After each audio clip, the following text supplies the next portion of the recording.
30th of November. The time is now 1:30. Could you introduce yourself, please, and tell us about yourself? Yes, hi. My name is Logan. A known hairdresser here in Grace community.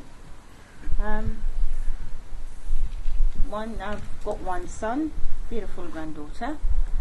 I'm now also a teacher, an assessor, and a support worker. So, what else? Well known, very popular in this town due to previous business achievements. And I'm also volunteer at the adult college for adults in IT for beginners. That's it. Which country are you from? I'm originally from Jamaica, Caribbean, and then I came here to the UK, coming up to 30 years. I've been in this country now. Now a UK citizen by marriage. Yeah. When you first came here, did you go to school or you just went to do your own business? Yes, when I first came here, I started out on some part-time jobs here and there, and then after a couple of years, then I went into education, went into the adult college here in Grace to start learning different trades. Actually, yes, I now went to the local adult college. That was where I started out doing my hairdressing studies, and then from there on I just keep studying really at the local colleges, many different colleges. I've got degrees from many different colleges. Yes, so I did went on to educating myself after a few years of arriving in this country. Yes. When you first came here, I know a lot of people coming over from Jamaica to the UK. The weather is different and a new environment. How did you adapt to the changes? Oh, I didn't. Oh, that was tough for me. I did not adapt at all. It took me a good few years to adapt.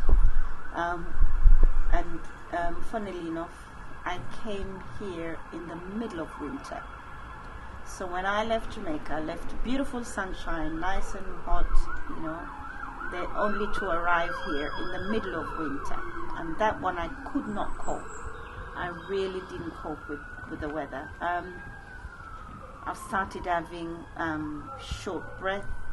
Then I went to the doctor. I was told it's asthma. Then I started having some itching rashes on my skin. I was told it's the sun changes of weather. So for me, it took me a good while to adapt to the weather. I did not manage the weather at all until the summer comes round. Then start blossoming. Yes. I know a lot of people go through a lot of challenges from both people, whether at work or whether in the community or whether at school. So what different challenges you have in those areas? To be honest, I didn't have any challenges at all. And I think it's to do with when I arrived, where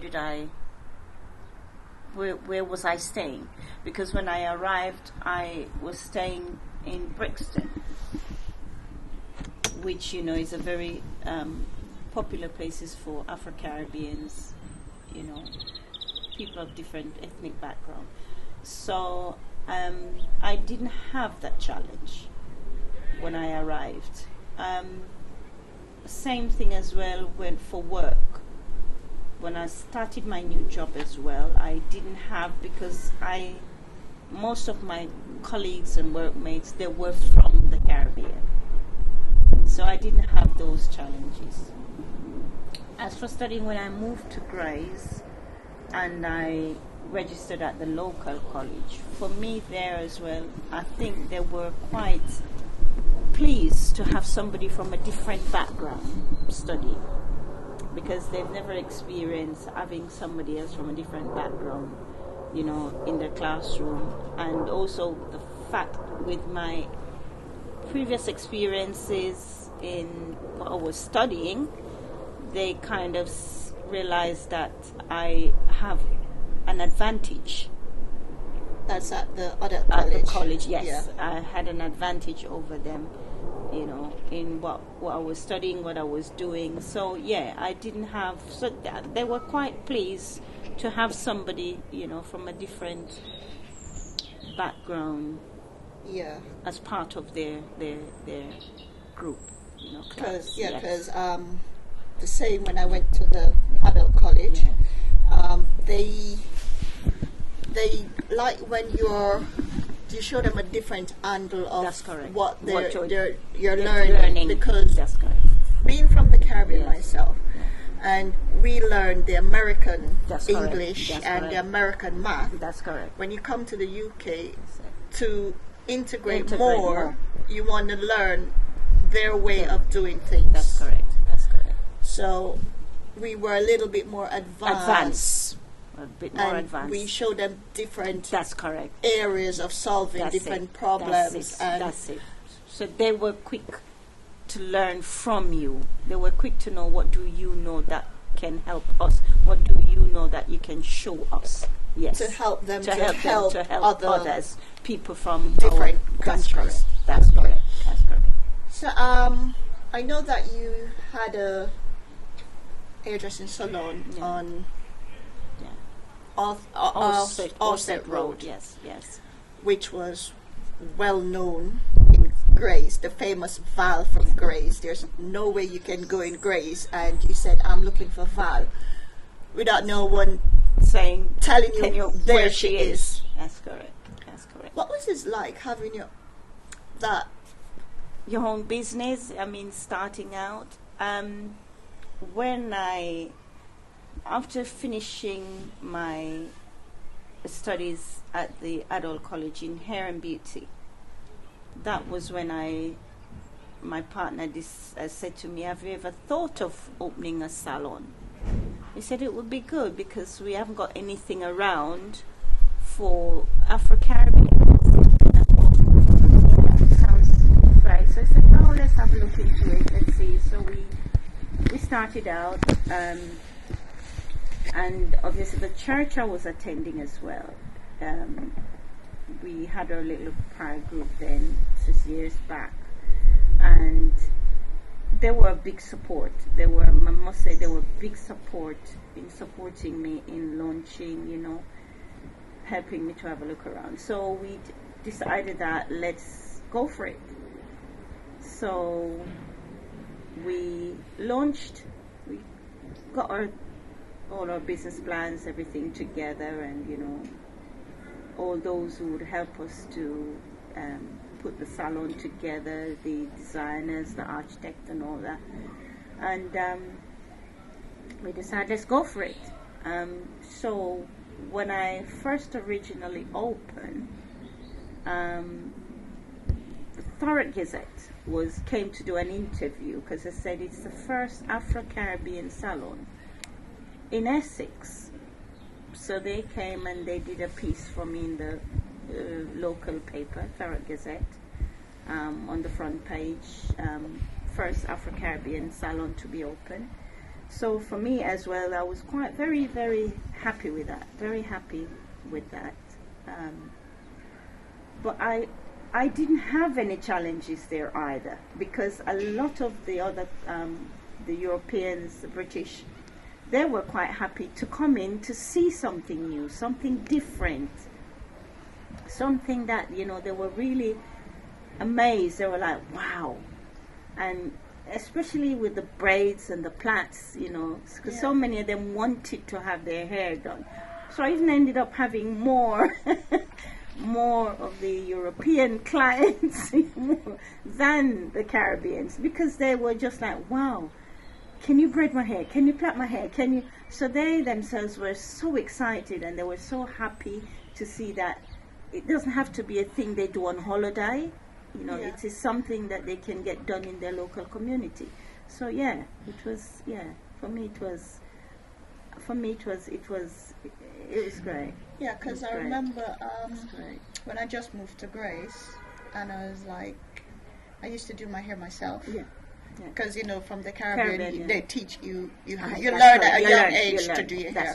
That's correct. And I was pregnant, because when I first met you, I was pregnant with my eldest. I remember. And I was driving past, and I saw the shop, because I normally would go, if I want like plaits or anything, I would go to all the way Upton Park, to London. London. Yes, people would have to travel up to London. And I was like, I drove past, and then when I came in, and then I was like, wow, this is not bad. Yeah. And the atmosphere was really good. It was quite inviting, and I was like, but this is, my first impression was, this is not a Afro-Caribbean shop, because all the customers weren't all from the Caribbean. No, I had to go out and come back in just to make sure. Yes, I had a mixture of everyone. I make sure everyone that comes in will be comfortable and do not feel intimidated as if, oh, it's only for Afro-Caribbean. So I make sure you were the stepping stone for other shops, because I knew you had both barbers, and you could get your nails, you could get everything done under one roof. So you set that trend for other people to follow on, and then you decided that you don't want to do that anymore. You got bored.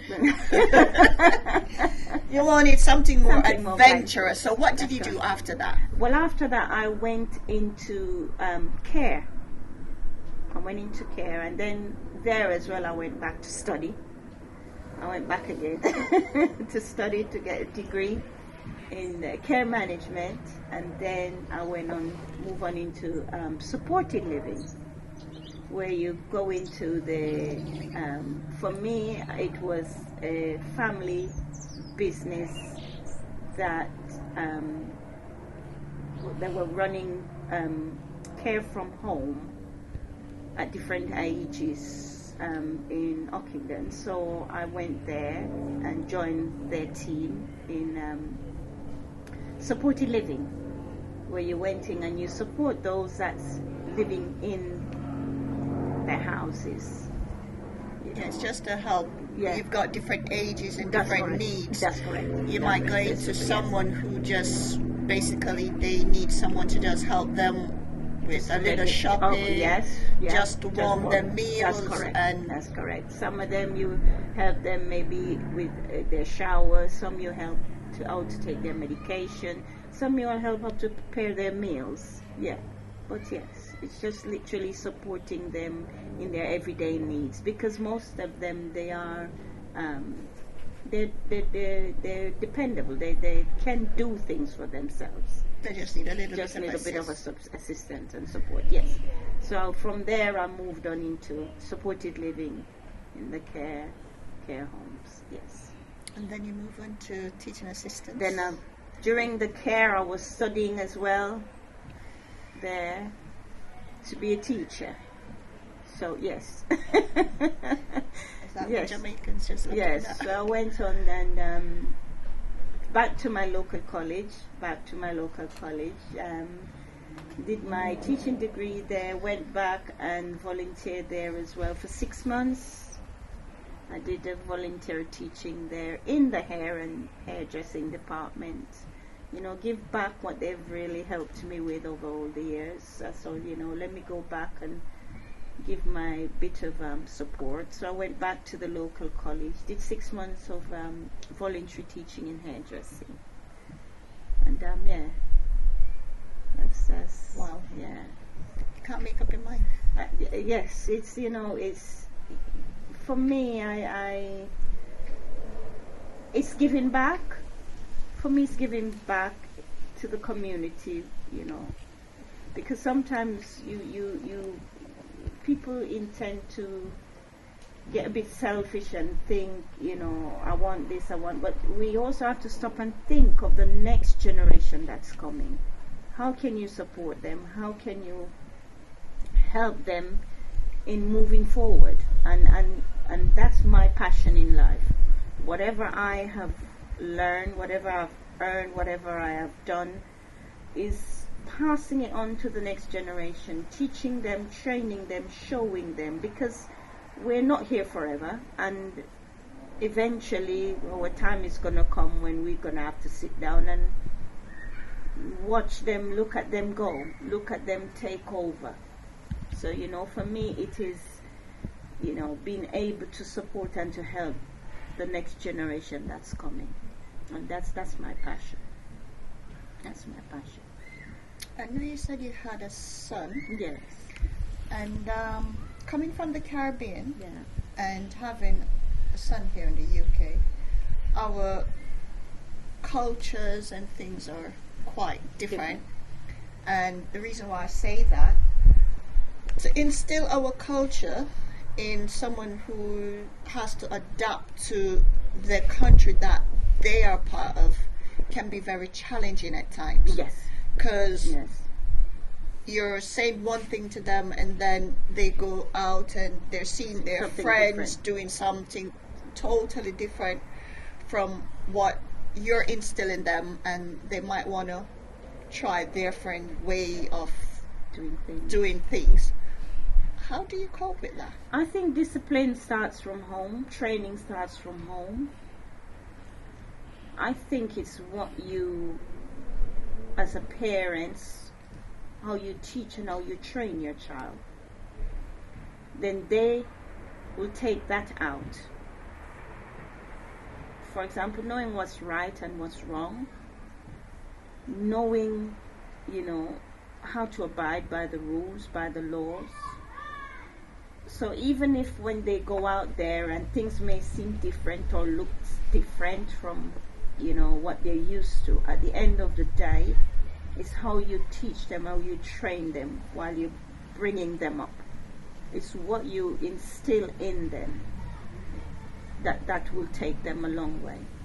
That will take them, that will, you know, it's not because my friend is doing this, not because my friend has got that, not because my friend is this person. No, it's telling them who they are, teaching them the values of life, the important things in life, and also in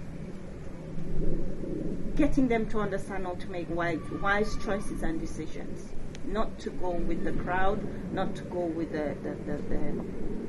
not to follow the friends, because some friends can lead you astray.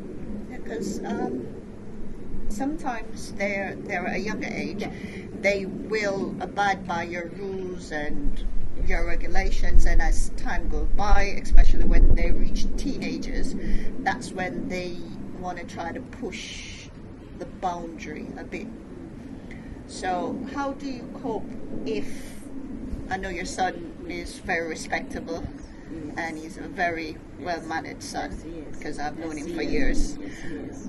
Has he ever tried, because I know kids will try to push the boundaries even a little bit? Yes, yes, yes. But saying so, also, you've got to remember that we also, when they get to a certain age, you have to allow them.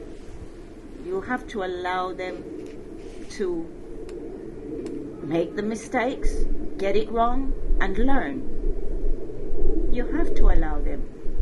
When they get to a certain age, you know that whether they're becoming a young man or a young woman, you have to allow them. They will make mistakes, they will get it wrong, but at the end of it, it's for them to look back at themselves, for them to look at and say, oh, my mom did say, or my dad did say, but I didn't listen. Okay, what am I going to do next time?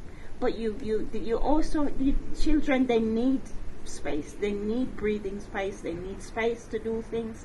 They need space to be themselves, and you've got to allow them. You've got to allow them. I know from the Caribbean myself, we had a certain way of our parents brought us up. Correct. They will be a parent and a friend. Yes. And they can tell when you're a friend or when you're a parent. Yes. And within saying that, Yeah. you give them that balance where if anything happens, they can always come to you without the fear of being judged or the fear of being telling, oh, you're wrong. How do you guide your son with both dilemmas?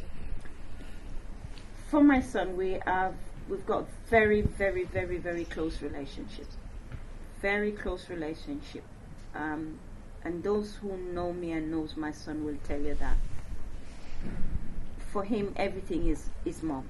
He will tell you that. My mom, my mom, my mom. We have built that relationship. Nothing can come between us. Nothing.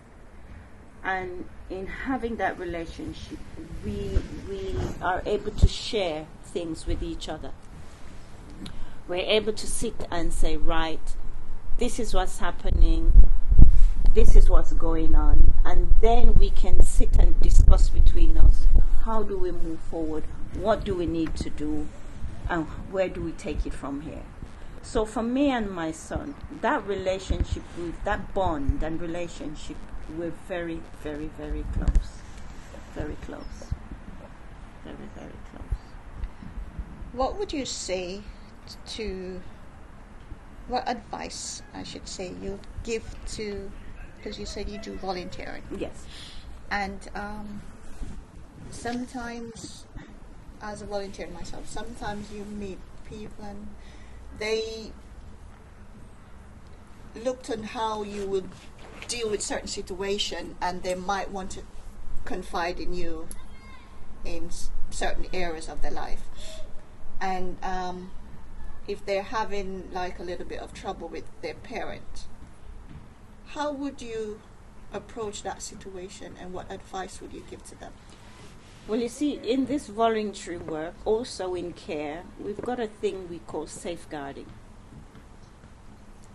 And safeguarding is you need to protect the person you're caring for. There rules, there's guidelines and laws that you have to follow. Now, you cannot take on certain things on yourself because you have no right to, and also everyone has a right. Everyone has a right, everyone has an opinion. You have to follow government guidelines, you have to follow safeguarding. Before you can step in, you have to know who to report things to, where to go, where to make lodge your complaints, do your written complaints, who to call, in whoever you're supporting or whoever you're volunteering with. You know, it's everyone has a right, and everyone has a say. But for the person that is looking out for that vulnerable person, let me put it that way, there are people that you can get in touch with. There are people you can call to report whatever you think the person is sharing with you. And also you have to remember confidentiality on behalf of that person. You've got to remember confidentiality. If the person come and confide in you, you also need to remember. You have to let them know that, depends on what they say to you, you have to let them know that you have to take it further. You have to cover yourself as well as cover the individual. And that's where you need to know who to report the concerns you have with. You also need to let the person know. You also need to direct them to where to go and who they can talk to. So yes. going back to that question, the reason why I asked that question, because we're living in an age where people are going through a lot of issues, and being a care worker, there's loads of different, you go through more challenges than ever, because no day is the same and no individual is the same. That's correct. For every home or everyone you go to, you have to go with an open mind, and also you have to know how to deal with that situation. Now, the way things are doing nowadays, and law changes every minute, how do you cope with these changes? Because you might go in today and you're doing things one way, you go back to work next week, they say, oh no, you're going to have to scrap that. This is That's what correct. we needed to do. Now, this is where you have to keep up to date with your training. This is where you have to keep up to date. You have your personal development plans, where you have to make sure you keep up with your training, you keep up to date with the information that's going on. You also have to make sure you do your own research, because as you said, things change every so often. Things are changing, laws are changing, things are just constantly changing. It's for you to do your own PDP, it's for you to do your own studies, your own research, it's for you to go and ask questions. It's for whoever you're working with also to make sure that you're keeping up to date with your training, your studies, and all that. So whenever time you come across any sort of challenges, behaviors, or things that you might not be able to handle, things that you thought, oh, this, then you can go back to your training notes, go back to what you have learned, go back to your managers, and they'll be able to know, and you yourself, because of what you have learned, you will be able to know how to manage and handle a certain situation. Yes. So I would say, grandma for a lovely granddaughter. Reason why I'm asking this question, we have our own kids. yes. I've got more than one kids, and for each kid I had, there's different ways how you have to bring up your child. And as a grandma, and how do you cope with that? Because things have changed, and some daughters-in-law might not want you to be a hands-on grandma, or they just want you for babysitting only. And your way of bringing up your son is different from her. He might be doing this thing exactly how you brought him up, because he said it works for him, it might work for his child. But if she's from a different culture, there's going to be a little bit of culture clash. Okay. Well, I'm the grandma who try not to interfere. And when I say that to people, they look at me and I said, yes, I've done my bit in bringing up my children. Let them get on with their bit of bringing up their children. If there's anything I'm concerned about, if there's anything that I think, then I would politely have a word or politely suggest something. It's up to you if you want to take it or if you don't. I'm the grandma who mind my own business. That's me. I don't interfere, I don't say, I don't do unless I've been asked to. I don't. I just let them get on with it, because at the end of the day, it's also for them to learn. It's also for them to learn. It's for them to,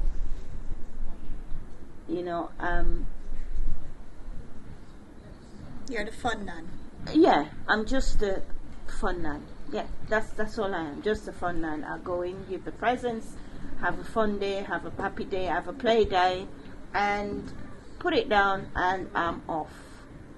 Let them get on with life, because when I was a mother, I had to get on with it. And I also believe that their grandmas and grandpas and whoever that there's some of them out there that needs to back off and let them be parents of their own. You're not the nun where they say, "Oh, my nun did it that way, that's the way I want." No, not at all. I'm the nun who just leave the adults to get on with it. As I said, if there's anything I'm concerned about, if anything I'm not happy about, as I said, the relationship I have with my son, we're very, very close. I can simply say to my son, "Have you thought of this, or did you think you could do that?" It's not You're more enforcing, guiding it's guiding, not enforcing, it's guiding. It's not enforcing my way of this, not you should do it this way or you You're not must. like your mom growing up, she'd be like, "You have to do this." No.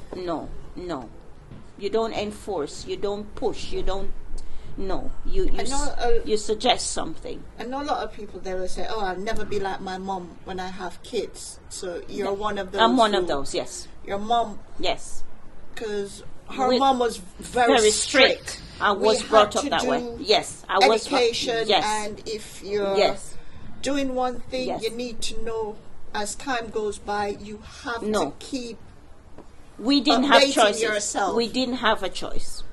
We didn't have a choice. Either your way or no way at all. And to me, that is not right. You need to allow people to have choices. Whether it's the right choice or the wrong choice, that's your choice. You choose it. I can only give you an advice. I can only try to point you in the right direction, but it's not for me to enforce my will on you. No. So, being the fun nun, when how old is your granddaughter again? She's 1.5 years old, so she's still little. Don't have any older ones? No. The reason why I asked that question, because I know as kids grow older, there's certain things they would prefer with nun than what they would do. She's not at that age yet. I know you have a lot of kids out there with your mom too, not because... That's correct. There's a lot that have mentored. Yes, there's a lot that have mentored, and a lot of them will come to you for guidance, help and advice. They have kids, they will come to you for guidance for their kids. Yes, they do. How do you assist them? Because in some ways you want to do as much as you would with your own kids, but at the same time you have to say, well, I can't really go too much in depth with them because I don't want them to say, "Oh, if it wasn't for you, I wouldn't do this." How do you deal with that?